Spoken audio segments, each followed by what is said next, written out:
ఇక తెలంగాణ నుండి breaking news ఇది. సీఎం రేవంత్ రెడ్డిపై ఫైర్ అయ్యారు బీజేపీ నేత డీకే అరుణ. పాలమూరు ప్రాజెక్ట్ గురించి ఏనాడు మాట్లాడలేదు రేవంత్ అని ఇవాళ తనపై విమర్శలు చేయడం హాస్యాస్పదమంటున్నారు. పాలమూరు రంగారెడ్డి ప్రాజెక్టుపై కేంద్ర జల మంత్రి సానుకూలంగా స్పందించారని ఢిల్లీలో మాట్లాడారు రేవంత్. ఇక్కడికొచ్చి రాజకీయాల కోసం విమర్శలు చేస్తున్నారని మండిపడ్డారు అరుణ. ఇదే అంశంపై TV9 తో ఆమె ప్రత్యేకంగా మాట్లాడారు. ఆ వివరాలు చూద్దాం.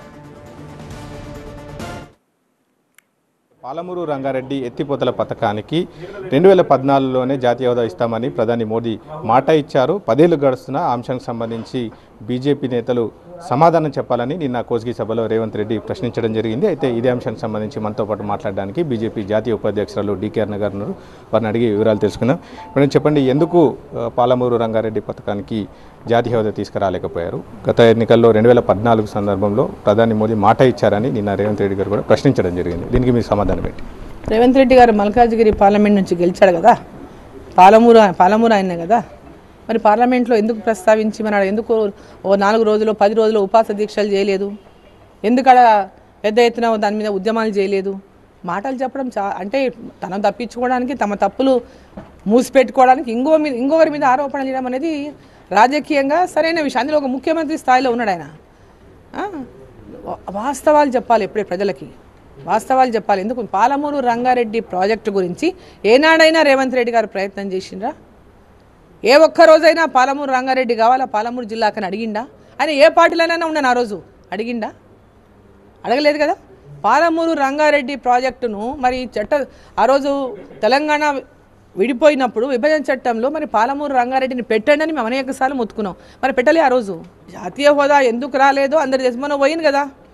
వీళ్ళు ముఖ్యమంత్రి అయిన తర్వాత ఢిల్లీకి వెళ్ళిండ్రు, అక్కడ జలవనరుల శాఖ మంత్రిని కలిసిండ్రు. వాళ్ళు ఏం చెప్పిండ్రు?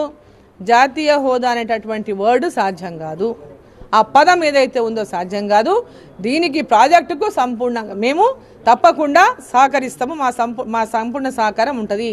అంటే మీది మాది షేర్ ఉంటుంది. జాతీయ స్థాయిలో మేము ఇవ్వాల్సిన షేర్ ఖచ్చితంగా ప్రాజెక్టుకి ఇస్తాము, కానీ జాతీయ హోదా అనేటటువంటి పదము ఉండదు అని చెప్పినారు. అది తెలిసి కూడా మళ్ళీ ఈడ విమర్శిస్తున్నారు. వాళ్ళు చేసిన లాభం ఏందో కూడా వాళ్ళు చెప్పాలి. ఇంకొక అంశం, బీజేపీ బీఆర్ఎస్ ఒకటే అనేటువంటి అంశాన్ని చెప్తా ఉన్నారు. ఇద్దరు కలిసి కుట్రలను ఎదుర్కోవాలనేటువంటి మెసేజ్ని కూడా నిన్న ప్రజలకు ఇచ్చారు. దీనికి మీరు ఎట్లా స్పందిస్తారు? కాంగ్రెస్ పార్టీకి మొన్న ఎలక్షన్లలో ఇదే వర్డ్తోనే వాళ్ళు అధికారంలోకి వచ్చిండ్రు. బీజేపీ బీఆర్ఎస్ ఒకటి, బీజేపీ బీఆర్ఎస్ ఒకటి, ఈ మాటలు చెప్పి చెప్పి చెప్పి చెప్పి ప్రజల మైండ్లలో అదే చేసిండ్రు. అసలు అది ఇద్దరి కుట్ర. బీఆర్ఎస్ పార్టీ, కాంగ్రెస్ పార్టీ కుట్ర. ఆ విధమైనటువంటి ఒక మెసేజ్ ప్రజలకు ఇవ్వడానికి వాళ్ళిద్దరు లోకపాయకారి ఒప్పందం చేసుకొని బీజేపీ బీఆర్ఎస్ ఒకటి ఒక నినాదాన్ని బయటికి తీసుకొచ్చి తప్పుడు ప్రచారం చేసింది కాంగ్రెస్ పార్టీ. కేసీఆర్ ఎడ కూర్చోబెట్టిను? అహంకారంతో నాకు వ్యవహారం చేస్తే ఆయన ఎడ కూర్చున్నాడో మీరు రేపు పొద్దున ఆడే కూర్చోవాల్సి వస్తుంది.